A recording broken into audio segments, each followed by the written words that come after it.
Chemistry powers today, but courageous chemistry is shaping our tomorrow. It's fueling the hydrogen economy and driving clean energy. It's in our semiconductors and even powers our 5G. It makes bridges stronger and medical equipment safer. Chemistry powers progress and binds us all together. But there's something more that sets us apart. Courageous chemistry. Welcome to today's lesson. In today's lesson, we will look at how to balance chemical equation, and we'll also look at laws of chemical combination. But before we start, let's look at a very important term in chemistry known as valency. In chemistry, we define valency as the combining power of an element. Okay? Naturally, atoms of element wants to be stable. Look at hydrogen, for example. It has only one electron in its atom's share. For it to be stable, it needs two electrons. So what it does is that it bonds itself with another atom of hydrogen to get its stability, which we call the duplet structure. So we say hydrogen has a valency of 1. Oxygen, on the other hand, already have 6 outer electrons, remaining 2 to complete its octet structure. In order to do that, oxygen will need 2 more electrons to either bond with or share. So because of that, we say oxygen has a valency of 2.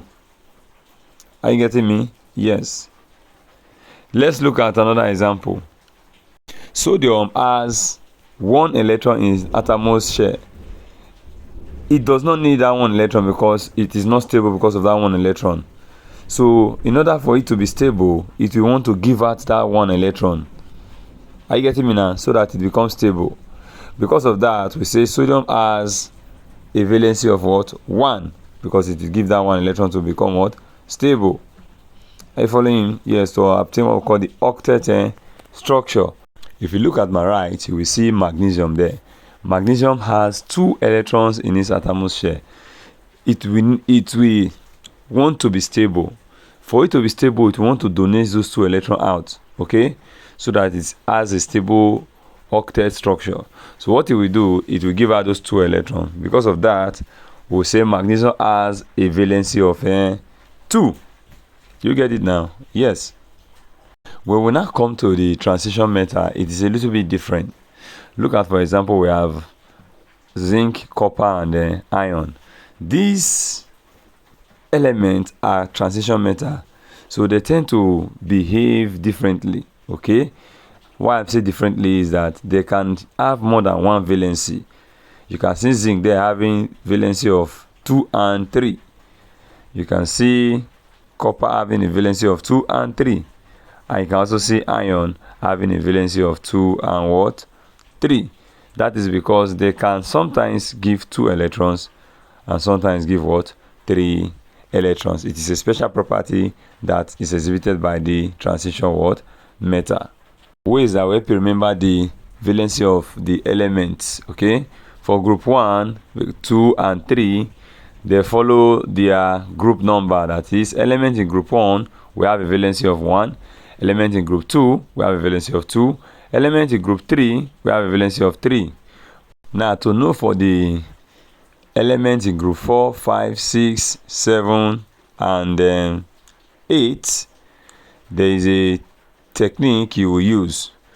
You will subtract the group number from 8 and it will give you the valency of that group. For example, we'll begin with the last group, group 8. Group 8 is going to be 8 minus group 8.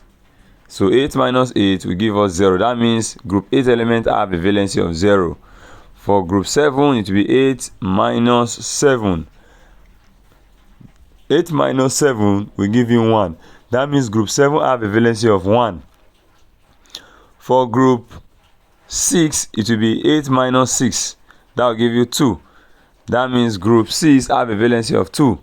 For group 5, it will be 8 minus 5. That gives you 3. That means group 5 have a valency of 3. For group 4, it will be 8 minus 4. That gives you 4. That means group 4 have a valency of 4. For group 3, you already know it, so it completes our valencies. Now, a quick one you need to know. sometimes we compare valency and oxidation number. We also consider it to be the same. However, it is slightly what? Not completely the same. For example, we say the valency of carbon is 4. But when we want to describe the oxidation state of carbon, we say it is +2 and +4. Why? Because those are the two ways carbon can what? Combine. Now, you learn more about how to balance chemical what? How to balance chemical equations in 5 easy steps. Step 1. Count the atoms on each side of the equation. Let's count each type of atom. Sulfur, I have 8. Oxygen, I have 2. On the product side, sulfur, I have 1. And oxygen, I have 2. Note that if there's nothing after an element, we assume that to be 1. And that's it. We're done with the first step. Smooth. The big rule for balancing equations is that we can only change the coefficients. Those are the numbers in front of the atoms. The numbers after the atoms, the subscripts, cannot be changed. So let's balance this equation by changing the coefficients. If there's no coefficient written, we assume that it's 1. So right now there's a 1 in front of each of these terms. We can see that we have 2 oxygens on each side of the equation. So the oxygens are fine. But the sulfur atoms, we have 8 on the left side, the reactants, and only 1 on the right. Well, to fix that, I can change the coefficient in front of the sulfur on the right and make that an 8. So if I put an 8 here, that means 8 times the 1 sulfur. That'll give me 8 sulfurs. And now my sulfurs on both sides are 8. But this 8 here is also times the 2 oxygens. And that gives me 16 oxygens. So I've fixed the sulfurs, but the oxygens aren't balanced. I can change the coefficient here, though, to 8, because 8 times 2 equals 16. So now I have 8 sulfurs on each side, and I have 16 oxygens on each side of the equation. This equation is balanced. Step 3, so you don't forget, only change the coefficients. Let's try another problem. So in this equation, we have 2 hydrogens, 2 oxygens, over here 2 hydrogens, and 1 oxygen. How about, let's see, I'll put a 2 right here. So 2 times 2, that gives me 4 hydrogens, but 2 times the 1, that'll give me 2 oxygens. So my oxygens are balanced now, but my hydrogens are messed up. What I can do over here is put a 2 in front of hydrogen, and now 2 times 2, that'll give me 4. And now the atoms on each side of the equation are the same. This equation's balanced. Sometimes we'll have equations that look downright scary. Yikes. But if we have a polyatomic ion on both sides, like the SO4 or the NO3, then we can consider that ion to be just one thing. Let's see how that works. So here's the equation, and I've done my accounting below. You can see I have 1 calcium here, 1 calcium over here, and then I wrote the entire SO4 as one thing. And I have 1 of those here, and over here I have 1 SO4, NAs, 1, 2 NAs on this side, and over here 1 NO3, and I have 1 NO3, but that 2 on the outside means I have 2 of them.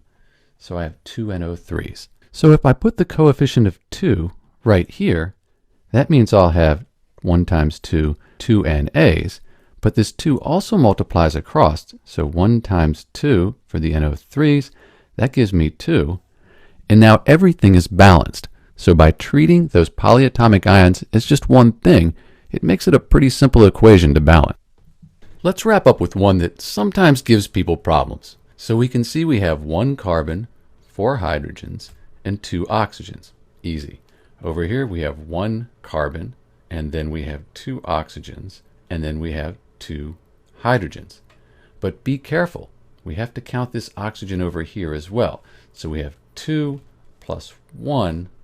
That'll give us 3 total oxygens. I'll start by balancing the hydrogens. If I put a 2 in front of this hydrogen, 2 times 2, that'll give me 4. And that'll fix the hydrogens. But now I have 2 oxygens plus 2 times 1, 2 oxygens. That gives me a total of 4 oxygens. But that's good, because now if I put a 2 right here and change this coefficient, 2 times 2 equals 4, and now everything is balanced. This video has given you the basics for balancing equations, but you've got to practice to gain speed and expertise. Laws of chemical combinations. In an era of scientific advancement, scientists found themselves amidst questions pertaining to fundamental principles of chemical combinations. Chemical combinations were studied, and these laws were theorized as the law of conservation of mass. The law of conservation of mass was established by French chemist Antoine Laurent Lavoisier in 1789. According to this law, the mass of the substance produced in a chemical reaction is always equal to the mass of the reacting substances. Therefore, the law of conservation of mass states that mass can neither be created nor destroyed in a chemical reaction. Let us now consider the example in which magnesium reacts with oxygen to form magnesium oxide. Here, mass of 1 mole magnesium is 24 grams. Total mass of 2 moles magnesium is 48 grams.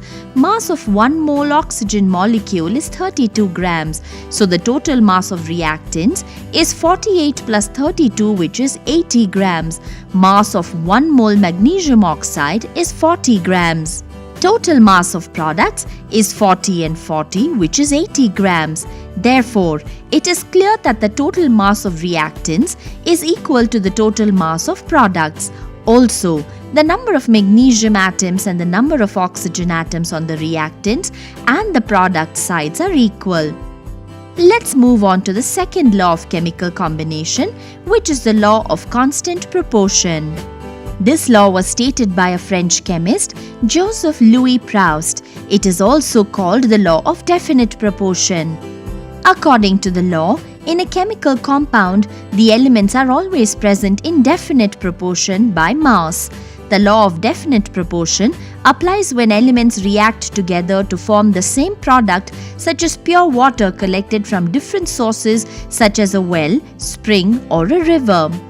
As such, a water molecule contains 2 hydrogen atoms, each of relative mass 1 gram, and 1 oxygen atom of relative mass of 16 grams. This means that there are 2 grams of hydrogen and 16 grams of oxygen in 18 grams of water. So in a water molecule, hydrogen and oxygen are present in the ratio of 1:8. The example shows the application of law of definite proportion. We will now learn about the law of multiple proportions. This law was proposed by John Dalton around 1800. This law states that when 2 elements combine to form more than one compound, the different masses of one element that combine with the same mass of another element are in the ratio of simple whole numbers. Let's try to understand through an example. Carbon combines with high concentration of oxygen to form carbon dioxide and low concentration of oxygen to form carbon monoxide. In carbon monoxide, 12 parts of mass of carbon combines with 16 parts of mass of oxygen. In carbon dioxide, 12 parts by mass of carbon combines with 32 parts by mass of oxygen. The ratio of the masses of oxygen that combine with a fixed mass of carbon is 16:32 or 1:2. Therefore, we can see that different masses of one element that combine with the same mass of another element are in the ratio of simple whole numbers. Things to remember. Law of chemical combinations are law of conservation of mass, law of constant proportion, and law of multiple proportion. The mass of the substance produced in a chemical reaction is always equal to the mass of reacting substances. In a chemical compound, the elements are always present in definite proportion by mass.